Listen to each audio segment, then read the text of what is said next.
This is a topic that I have been exploring on my own, following my curiosity to see how the hero's journey is being elevated, upgraded, and what the hero's journey looks like in this future version of living the unpressured way, of no longer dealing with harsh environments, having to deal with challenges and problems, or fighting the dragons, whether metaphorical or real, and not really having any enemies. So, if that has been the essence of the human existence and human experience over the last several thousands of years, where are we shifting into when the entire consciousness of the world is shifting into the oneness, the uh, world where we are no longer enemies for each other? And when that integration from within ourselves occurs, that we reach a level of wholeness, that there isn't any longer an inner conflict that we then get to project on somebody out there, whether that's the neighbor, whether that's the partner, whether that's the country. If there is no longer inner conflict that is creating an external conflict, what does human experience look like if it no longer represents the uh, flow of the hero's journey? Um, and this is kind of what I want to really explore and share with you, some of my discoveries and connections that I've been able to make in my own, not only understanding of life, but actually integrated experience that I'm able to live right now, day to day, more often for much longer. So, what is Hero's Journey if you haven't heard of it? It is based on the discoveries of Joseph Campbell back in 1930s, 1940s. He basically took his time to read pretty much every religion, every story, every um, myth that there has ever been. I don't know how many exactly he's read. He didn't have internet back then, so he was relying on books.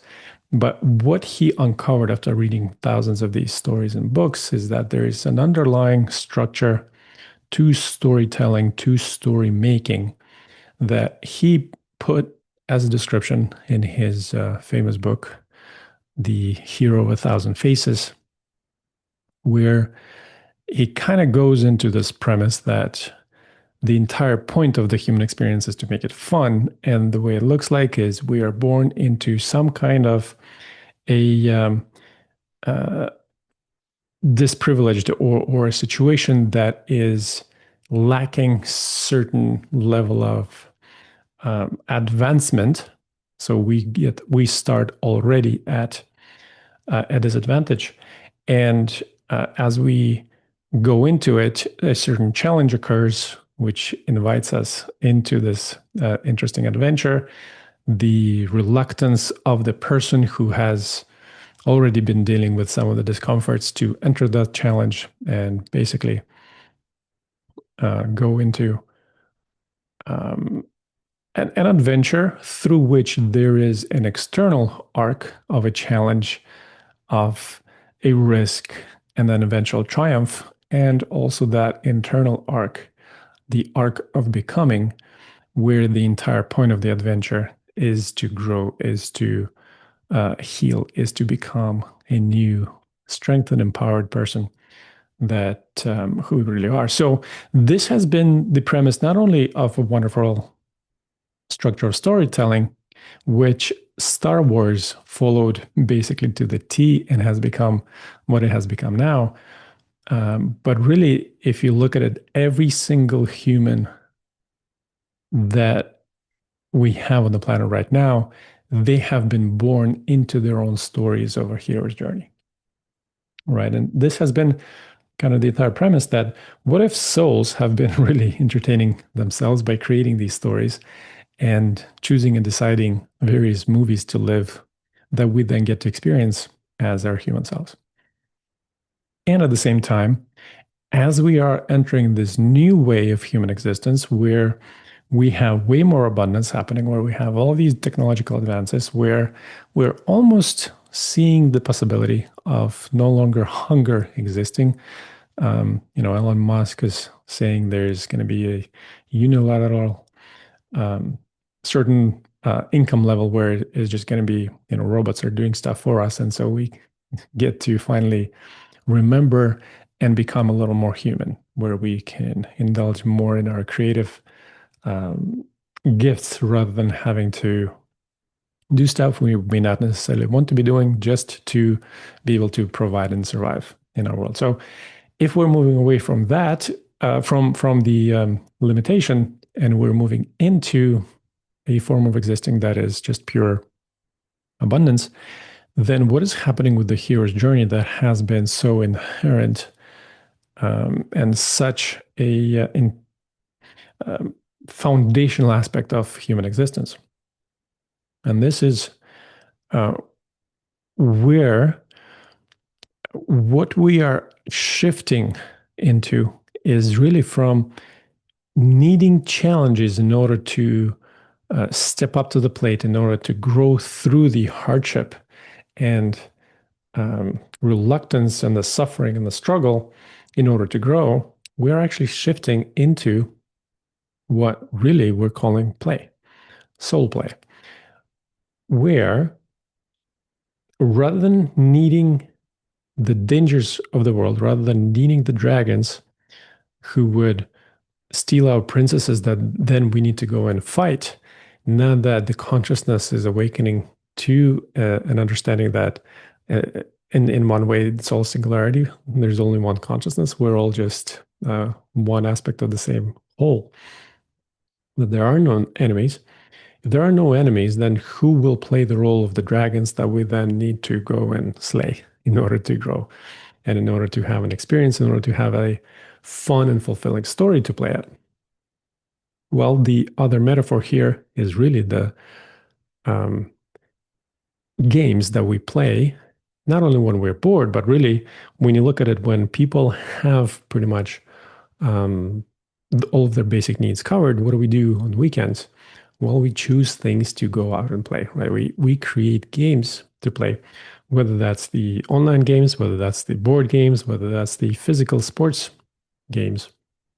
And the way those games are structured is there are certain rules that are specifically created to limit ourselves so that we can then operate within that particular structure of those rules.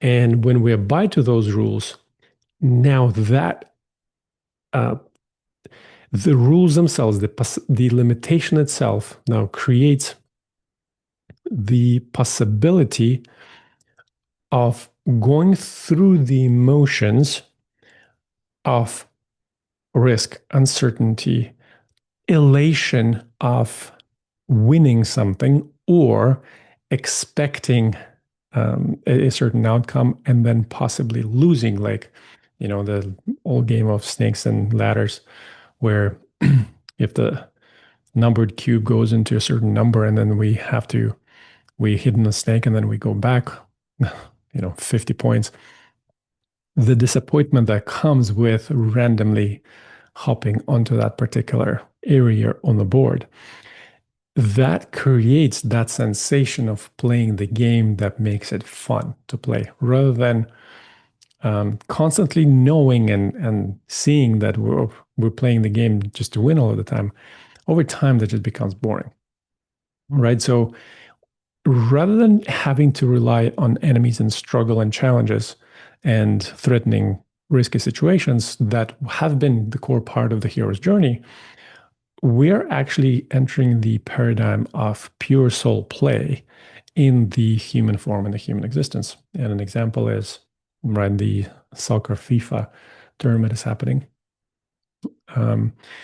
where there's this big field that is structured that you cannot get outside of the field of play, that there's only one ball, there's a certain amount of players, that we cannot give a ball to each player because, well, that wouldn't be fun. And there has to be a goalie, because if there was no goalie, then we just kick the ball in the net. That would be too easy.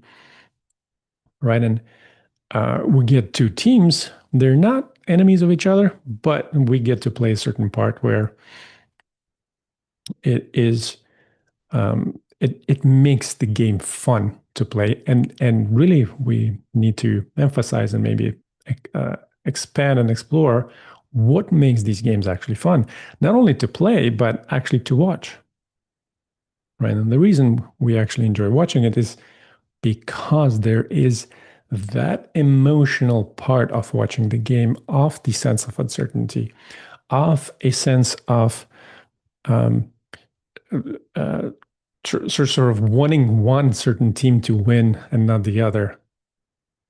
And when we have this combination of a risk, a reward, a potential to lose, and these various moments of anticipation when there's a corner kick, ooh, is he going to get it in, get it out, or not?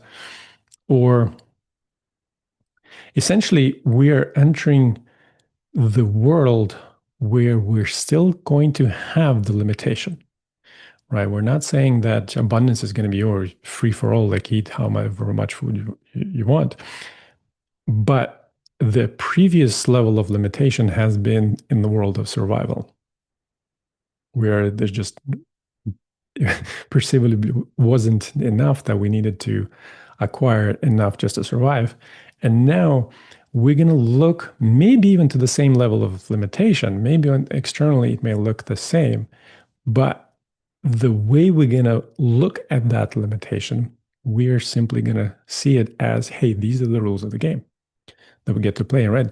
We're only going to get a certain level of context, a certain level of opportunities, a certain level of capacity, capability, talents that we get to deal with. These are sort of our constraints of playing the game.